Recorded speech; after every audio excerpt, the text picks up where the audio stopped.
Dr. Chaitanya Prakash Yogi, Director of the Swami Vivekananda Cultural Center at the Consulate General of India in Durban, Ms. Archana Sridhar, Mr. Ronan Skillen, Mr. Sipiwayam Chunu, Mr. Piyush Khandelwal, distinguished guests and online members. Welcome to the melodious episode 3 of Antartaan, The Inner Tone, a series of interactions between two artists about their experiences of synchronization of their inner tones or internal rhythms with the expectations of performances and programs. Today in our midst, we have very dynamic and skilled artists, and that is Ms. Archana Sridhar and Mr. Ronan Skillen, who will give us an interaction as well as a small performance. Just a little bit about Ms. Archana Sridhar and Mr. Ronan Skillen. Archana ji is a hospital pharmacist working at an infectious site and is a frontline worker at the Department of Health in Durban, South Africa. She has taken part in many vocal concerts and is a radio presenter for the Bollywood segment of Megazone Radio. She is the manager of the Karnataka, a Carnatic band promoting Carnatic language and music. She is also a media volunteer of the arts and culture at the Karnataka Trust, and she is an ardent Carnatic musician. Just a little bit about Mr. Ronan Skillen. He was born in Northern Ireland in 1980 and grew up in Germany. His musical journey started at the tender age of 10 with 7 years of classical French horn training. He was introduced to the didgeridoo when he was 16, and a year later was given his first traditional didgeridoo by the Ghanaian virtuoso drummer Emmanuel Gomodo. This was Ronan's first significant experience with improvised music and promoted many collaborations with other like-minded musicians. His musical travels continued, leading him to Ghana and South Africa, where he was fortunate to meet a tabla maestro.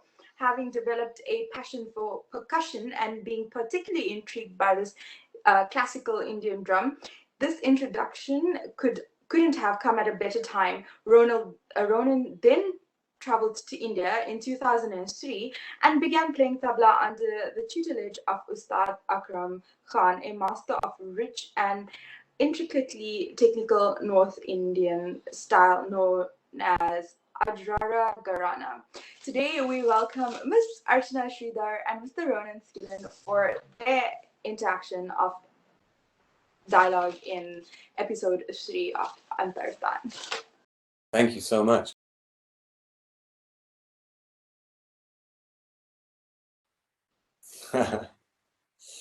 I mean, inner tone, I can't really speak for inner tone, even though I do think of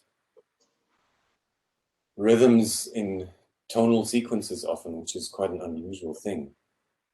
But certainly internal rhythm, for me, is something I have developed, I think, over time, and something that is a fascinating and always evolving and never the same, really. It's something that changes on a daily basis every time I play. Whether I'm dealing with something internal that reflects in the rhythm itself, whether I'm dealing with something in the rhythm that is presented to me that I'm practicing that then affects me on an internal level, you know what I mean? Vice versa. I find that fascinating. But I'm very affected by just the nature of rhythm. And I think it's an incredibly potent and very, very fascinating part of rhythm itself. But I think most importantly for myself, the silences between the beats are what make any rhythm functional or possible anyway. And that is probably the most important part for me anyway. The gaps between the beats, how you fill that, with what intention, you know? So I think there is no particular definition when it comes to inner tone. Mm-hmm. It's essentially what you feel about music, about melody, about general rhythm around you. So if I have to pinpoint and say what this means to me it means that there's bountiful of energy and there's lots of particles in the energy. So when I sing and my energy then meets certain particles of certain frequency in and around me, that is my inner tone, I would say. Wonderful. Yeah. I love that. Yeah. I wish I sang more. I sing in the shower, but never on stage. Yeah. It can literally be anywhere. I mean, you just can even be in your car driving to work, but you still feel it. That is, Right. yes, Right. absolutely, yeah. So essentially, that's what it is to me. That's beautiful. I mean, it's very similar to what I experienced with rhythm. I think if you're open enough, you will experience whatever is around. And then if you happen to be either just a listener or a participant and can add to what is happening, then you're very lucky in that moment. Yeah, Yes, absolutely. So that's great. How do you get into your musical practice or performance? That hasn't happened for about a year. The performance, because of what's going on. I mean, for me, personally, I very rarely perform solo.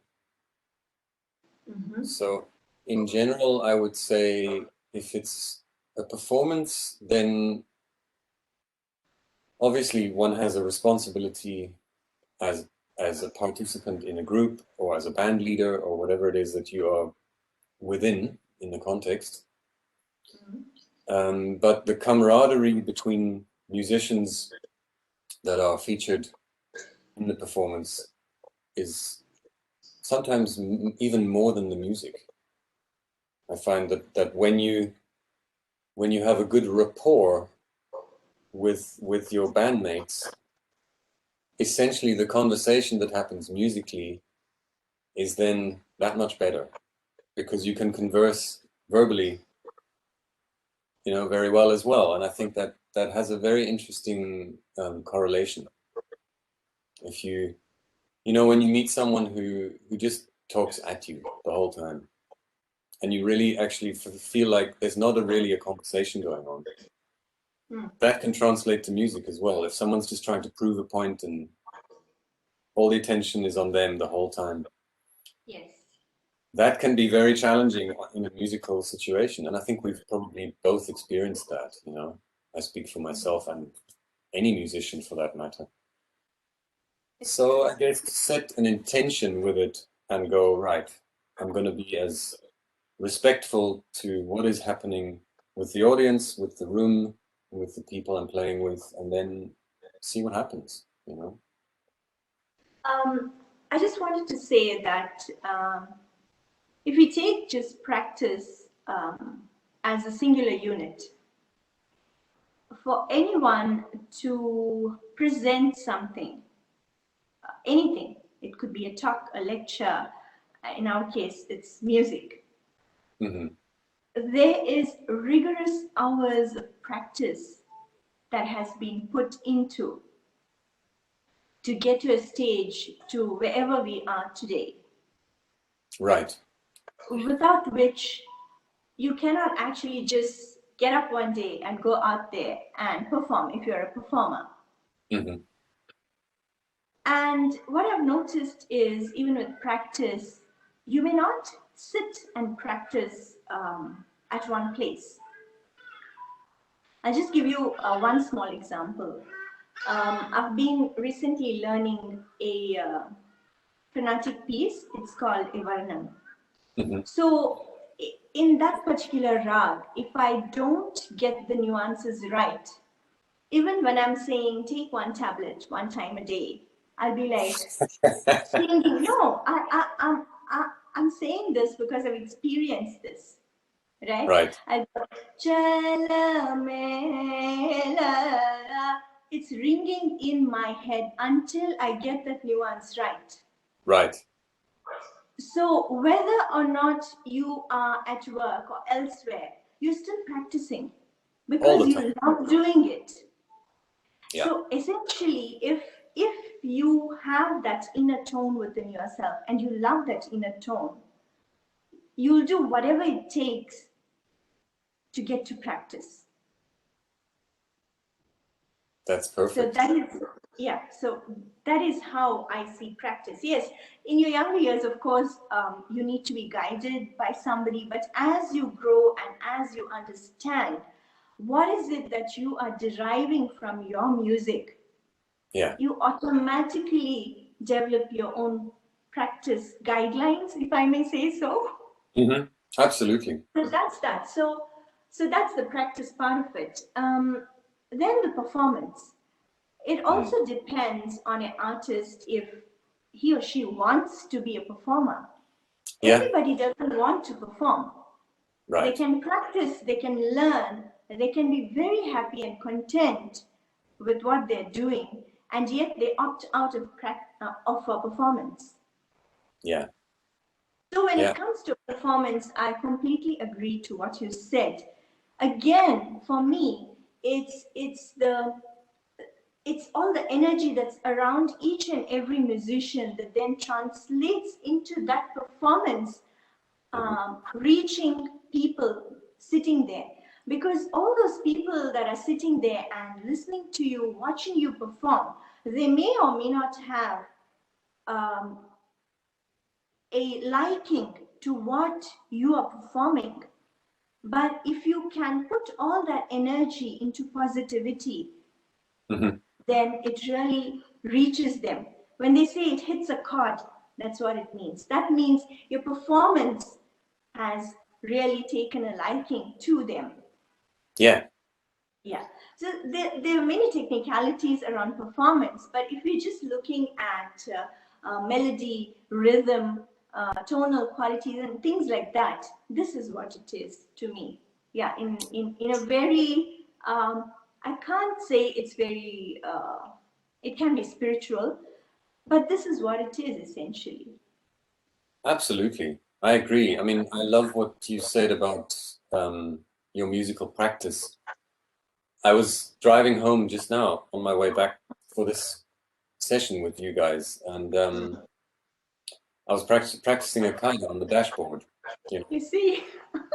And that's how it works. I mean, it's in my head, it's in my mind, it's in my body, and Yeah.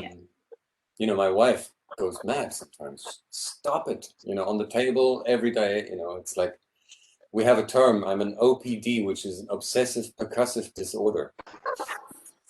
That's a very good term. You must actually write to Oxford, I think, dictionary and say, Yeah, please make it an official term.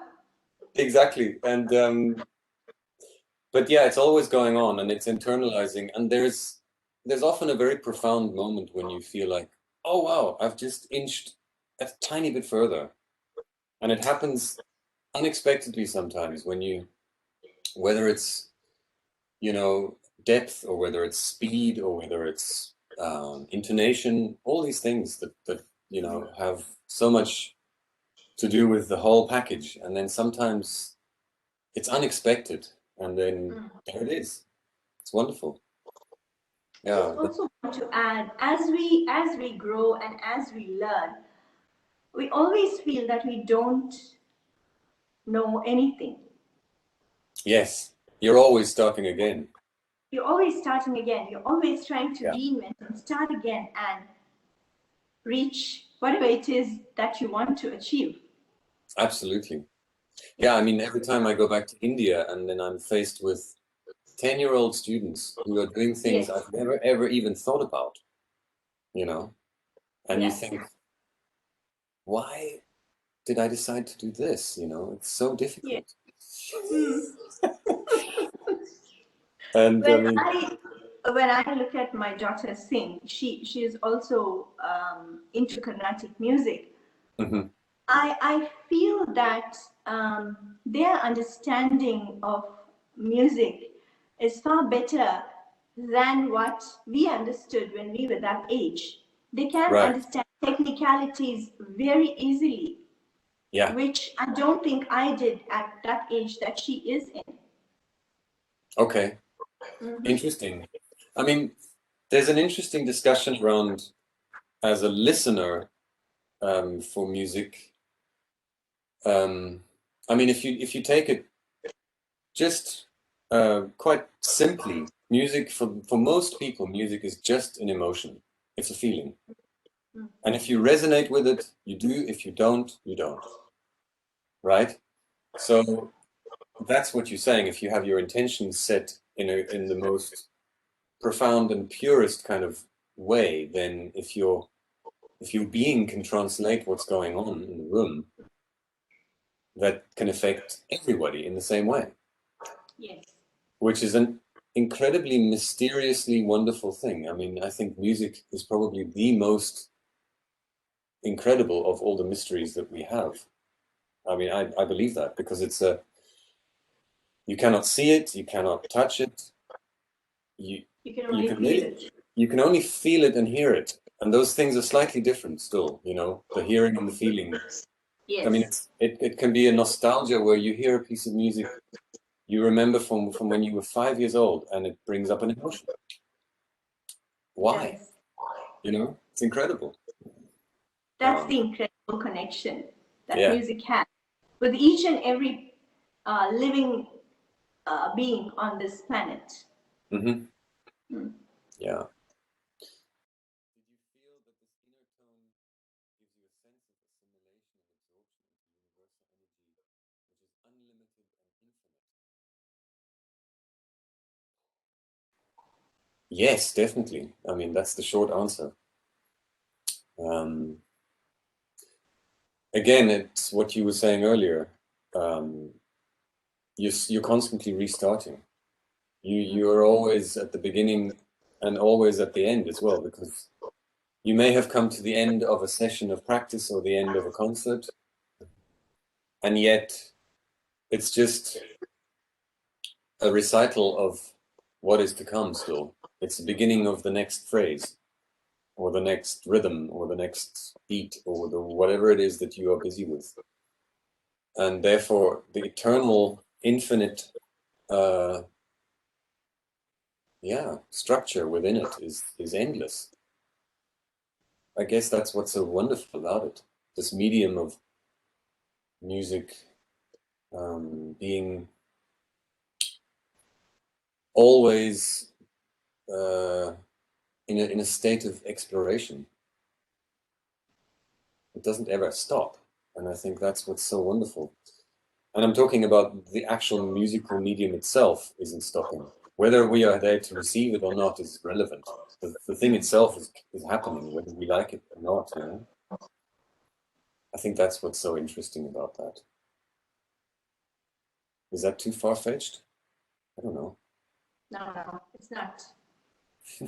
I mean, it's very relevant to what has been asked here about assimilation of, well, this energy basically that is around us. So yes, I think you've answered that question very well. So if you look at nature, nature has its own rhythms as well. Mm-hmm.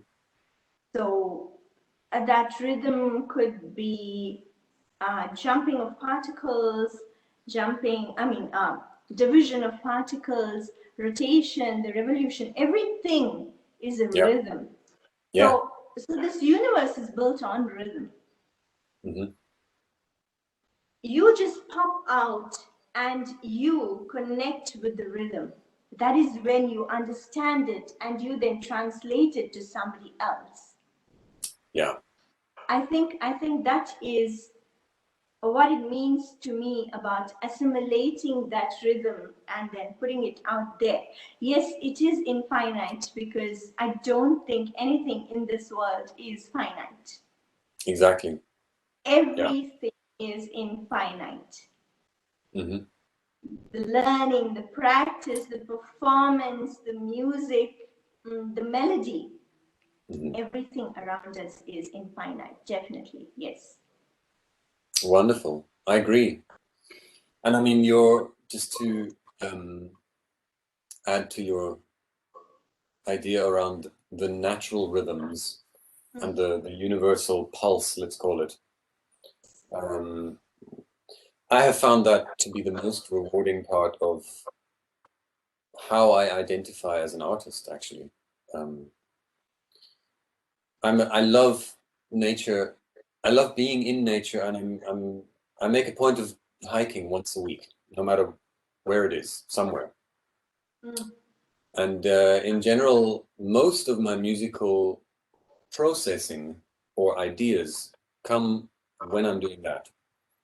And it's an interesting thing because I suppose in a way it would be talking to someone who says that they don't know how to improvise, and then you say to them, you maybe just don't understand what improvisation means. Yes. And it can be as simple as, you wake up in the morning and you don't have any toothpaste, you improvise. Or you are on a hike in nature and you're improvising within the space and the natural environment that you're in. And whatever happens there has a profound effect. And it can be very, very, very meaningful. And that's been an interesting part of, the cyclical, seasonal, the moon phases, daytime, nighttime, obviously, those are the obvious ones. But then if you go back to the same places over and over and over again, and you see the subtle changes and how they, You remind me very much of improvising on a particular song, or what we call it as a kriti, Yes, in our learning.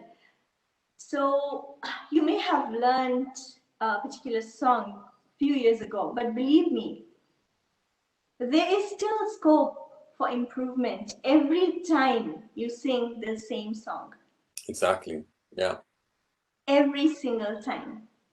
It can be, let's just say, I'll sing a folk tune, like maybe I was singing it years ago as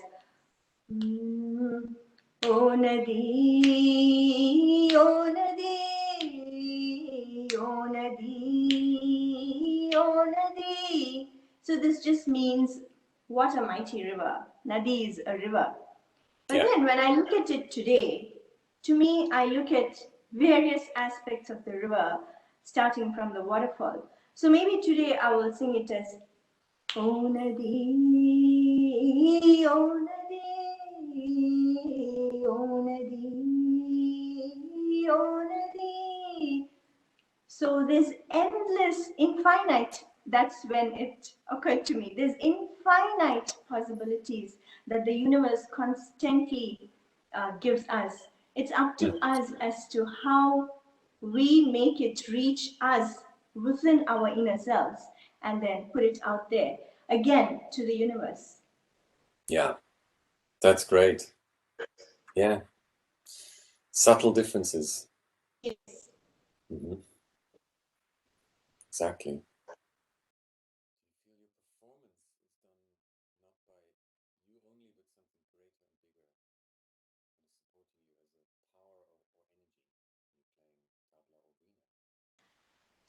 With regards to a performance,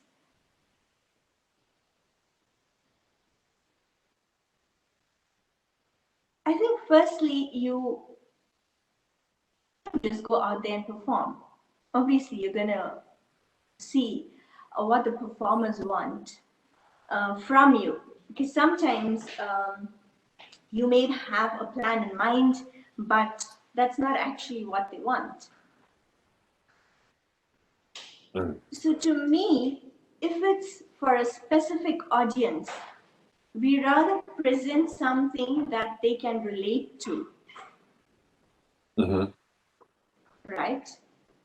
But if it's an open audience where you just can go out there and sing whatever it is, it's fine to do what you want to do. But at the end of the day, no matter what it is, you still have to be able to connect at least for a microsecond with each one of them to say, she did perform the usual stuff, but whatever she performed was something nice or something different. Then maybe the next time they hear you and they want to hear more of you, you never know. For me, personally, I would say any classical art form is not always palatable unless a person has a liking for it. Okay. As an example, I would say that people can easily relate to a folk tune, or people can easily sometimes relate to a percussion just being played. But when they hear somebody sing something that they have never heard in their life, especially classical music, it's quite difficult to make them listen to it for more than 15 or 20 minutes at a stretch of time. Yeah. Well, this is what I have noticed, and this is what I've seen. So one of my prime interests lies in propagating this kind of music. Doesn't matter if they listen to it just for 10 minutes. But as long as they know this is an art form that exists and it has boundless opportunities that can be taken into.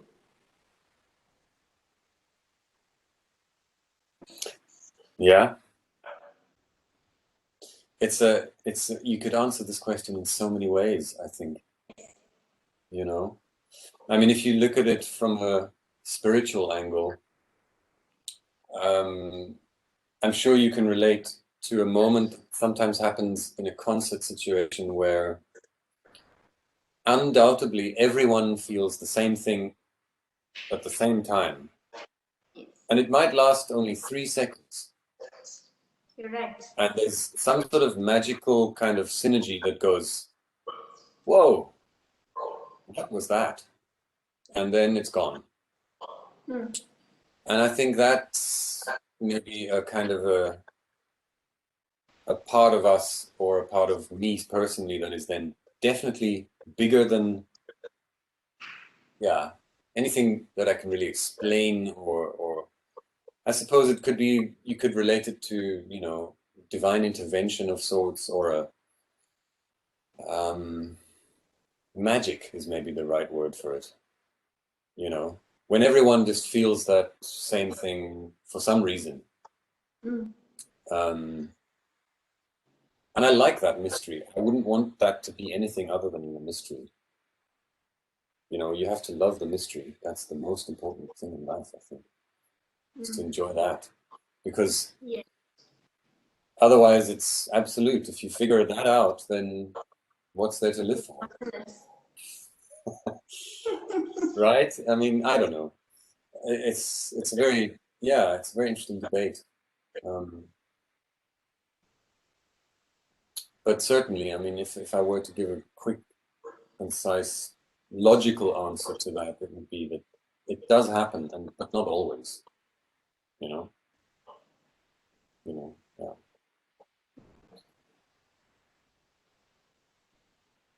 Yeah, there are moments when people just nod their head and sway it and say or they just get up in excitement and they just clap. But those few moments are very shorter compared to the amount of time you spend on the performance itself. Yeah. Then that is the point where my thoughts and your thoughts have met. Right. And that's when that happens, yes. Yeah. Yeah, the energies meet Yes. and then it's gone again. Mm. Yeah, that's an amazing thing. Yes.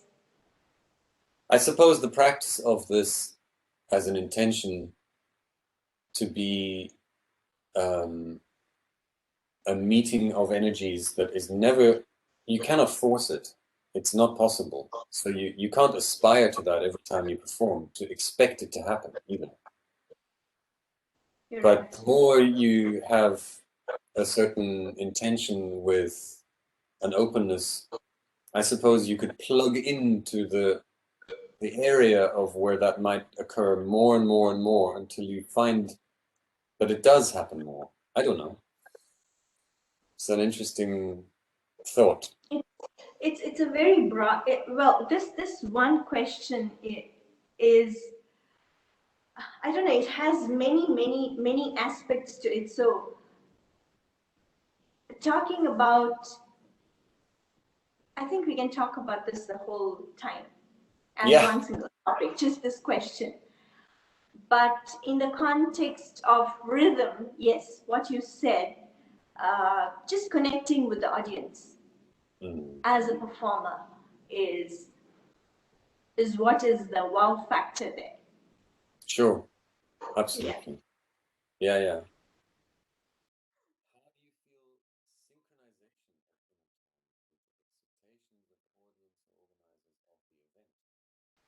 Yeah, synchronizing with an event organizer or an audience. I guess for me, if I were to think of events where I felt that everything is in sync and you feel like someone has really understood why they wanted you to perform, and also, you know, they know their audience, so they have a way of marketing something to that audience that will suit the performance. That's a wonderful feeling when all those synchronized elements are in place for you to really feel that you are firstly appreciated, but also that you are in a space where you are able to deliver what it is that you really do. And that's an interesting collaboration that I think needs to happen more and more and more with organizers and events planners. And I mean, imagine if in the music industry they had as much detail as they did for a wedding planner, you know?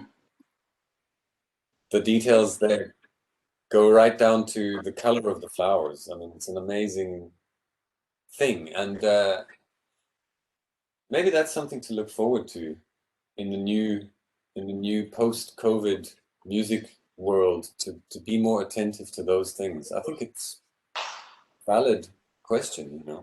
How do you get that right? I would don't say, think I there's mean, right or wrong to this question. yeah, how do you get it right? Yeah. I don't know. What do you feel? What do you feel? Huh? To me, Ronan, I think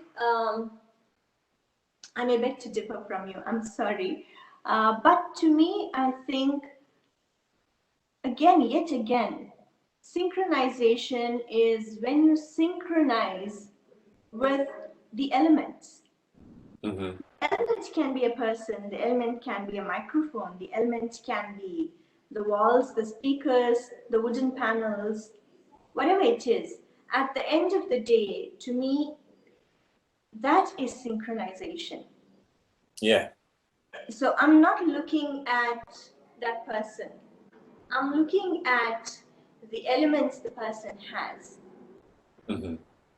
So as to create what we're looking to create. Again, a beautiful music, beautiful energy. So that is what it is to me, synchronization. And I think it can happen more often if you have those elements around you that are more synchronized rather than being discordant. Yeah. To get something synchronized out of discordancy will take more effort from everybody in there as against a group of elements that are more synchronous in nature. Mhm. I think I would take synchronization as that. That's beautiful. I like that. Mm. Yeah, the practicalities of it and the other, yeah, it's an interesting angle, you know, to get that right. It's tricky. Yes. Mhm. Because only now we're so advanced into technology where we see what's the mic setting, what's the treble, one up, two down, four down, three down, whatever it is. It's only Right. now that we are so technical about it. But my point is that even if you don't have those technicalities, you can just sit in your garden and you can be synchronous and you can be so beautiful with your music. You just Yeah. don't need anything. So, what I've noticed, it may be a slight divergence from the topic, but what I've noticed is that yes, we did face COVID and we have gone through what I call a very a big change in our lives. But yet, if you look at the music that is being poured out there without um, technical gadgets, it's just your voice or your instrument, whatever it is that you're putting out there, and it's giving the universe so much of energy to heal. Isn't Yeah. that beautiful synchronization? Amazing. Yeah, Of course. Yeah, absolutely. Yeah. that is what I look at it as. Yes, I think that would answer that question. Right or wrong depends on how you assimilate it and how you take it as, but that is one aspect of it. Yeah. Yeah. Again, there are many, many ways. I don't think there Yes, is a right or a wrong answer to that. It's yes. personal. It's Mm, very. It's personal and it's very subjective. Yes, Mm. it is.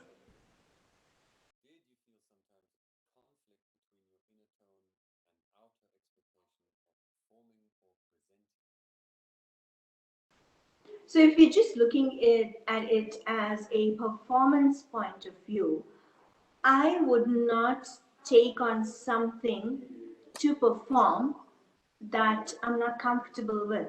Firstly, if I take on something, then there should be a kind of agreement. Again, the agreement only happens when like minded energies come together to present something. Yeah. So I would do that. I wouldn't take on something that is conflicting. But yes, having said that, there are times when it's an inevitable that there might be, minor conflicts that you go through in this process of presenting and performing and all of that. But yet again, that is an indication from the universe, one, for you to grow and learn more as to how you deal with a conflict. So, Yeah. without being taught in a school as to how you want to deal with it, the nature is throwing at this energy at you to say, here is this energy, how do you deal with it? So it's teaching you to deal with the conflict there. Hmm. Yeah. So for me, I wouldn't take on something like that. But if it is presented, it does happen. It's not that it's completely unavoidable. It does happen. But when it happens, you only can learn from what you've gone through in the past and deal with it in that angle, in that way, and in a much more sensible way every time that you have to undergo it. Yeah. I agree. I was going to say the same thing. I mean, I actually sometimes welcome those moments, even though they're painful. They can be very, very, very valuable, Yes. you know, especially if it's happening on stage. I mean, I agree. There are certain ways you can avoid being in a situation where you don't perform something you're not ready to perform, or you feel not, you know, you're uncomfortable about presenting something that isn't ready. Mm. But I mean, in my world of music, I would say more than, well, certainly more than 50% of the time, I am often on stage with people I've never spoken to. And if they throw something at you musically that you don't know what to do with, then it can be quite, yeah, a term that one would maybe use in the jazz world is then you have to dig deep, you know? In an instant, you have to come up with something. And without being too kind of heady about it or conflicted in your mind and, you know, this like alarm. And you only have a moment to go, okay, this is it. Instead, to sort of embrace the situation and go, right, I'm in unknown territory. I'm swimming with the sharks now, and I need to find a way to not get eaten. And that's an interesting place to be, because you can learn an immense amount in that moment and not be afraid of those moments. I like what you're saying there. Absolutely. Yeah. Yeah. All right. Our goals and aspirations, what we aim to achieve internally through our journey of music. This, I mean, we could have talked about that the whole time. We can. That's a big one. That's a big question. So many things. Life itself, I mean, inner peace. I mean, success, I would say, in my world of what I think it means to be successful would be to be entirely happy with what you're doing. I mean, and if what you do as a profession or what you do for what you feel your purpose in life is about, in a way that is all encompassing, and that's the definition of success, I think. And in a way, I guess, if I can achieve that in life through music, then I'm fine with that. That's enough for me. Right? I don't know. That's a very primitive way of answering that question, but I mean, since we're not doing well with time, I think that makes sense to me. If I were to think of that as a way of achieving something at the end, whenever that is, I might wake up tomorrow and decide I don't really feel like playing music anymore. I don't think so. At least if you do that, then, or if something happens, I can't play anymore. Something, I have an accident, or at least then my internal aspirations will have been what I always set out to do every time I do it, which is the same thing. You know? Yeah, pretty much the same. So with me, my goal, you can't put a definitive goal, but to me, whenever I'm singing or I'm playing my instrument, the veena, these certain moments when I go into that realm, I can't explain what it is, but it's not for a very long time. It's for those short periods of time that I feel there is a certain blanket that is blank completely, but I enjoy that blanket. It may be when I'm practicing, it may be when I'm performing, it may be just when I'm thinking about one note throughout the day. But it's that blanket, the blank blanket that I experience. And I feel that in that moment, I'm one amongst somebody out there. And that feeling is very satisfying. So I don't want to achieve any like materialistic things. To me, if I've learned and if I've done that, to me that is success. Absolutely. It's success within a finite world, not within an infinite world. Yeah. Wonderful. Yeah, very similar. Very similar. Yes. Mm-hmm. Thank you so much, Archana ji and Ronan ji, for that interaction and sharing your experiences with us.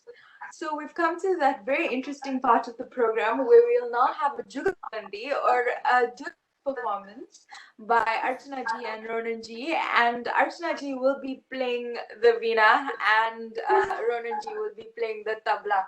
So mesmerize us, Ronan ji and Archana ji.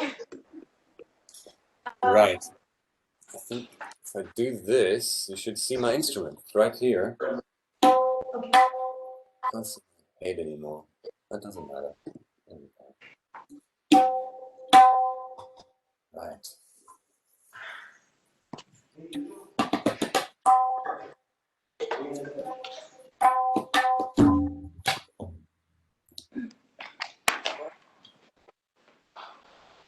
There we go.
So yeah, today I'll be just presenting an alapana, not a kriti per se, because I want it to be more um,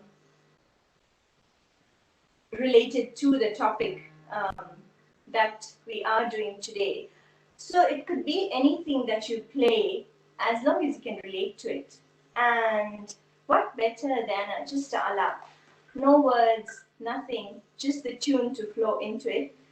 This is a ragam called Hamsadhvani, and it has 5 notes going up and coming down. A beautiful ragam. I'll just try and play a very short alapane in this ragam. The sound okay?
Thank you so much, Ronan ji and Archana ji, for that spine-filling feeling and performance. Indeed, it was so mesmerizing.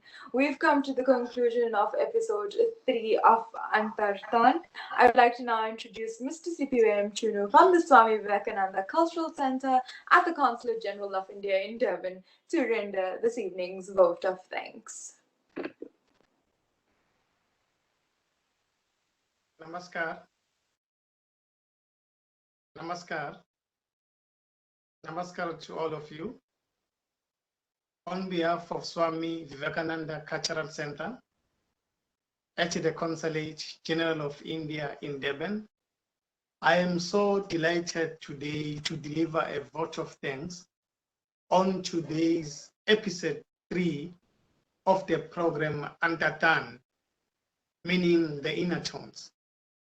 Allow me to thank our 2 online guest artists, Ms. Archana Sridhar, a Veena player, and also Mr. Ronan Skillen, a tabla player, for the great interaction that they had this evening, and also for the great musical item that they performed this evening. Once again, to Archana ji, Ronan ji, Dhanyavad for everything that you have done this evening. To Director Swami Vivekananda Cultural Center, Dr. Chaitanya Prakash Yogi, Sristi Harinarayan, Sri Piyush Kandelwal, thank you very much also for making sure that today's program runs very smooth. To all this team, SVCC team, thank you very much. To all those who participated, online viewers, I'd like to take this opportunity to say thank you very much to take a time off from your busy schedule, and you also decided to be with us this evening. Please visit our Facebook page so that you will be updated about all Swami Vivekananda Cultural Center upcoming cultural programs. Once again, good people, to all of you, have a wonderful evening. Namaskar.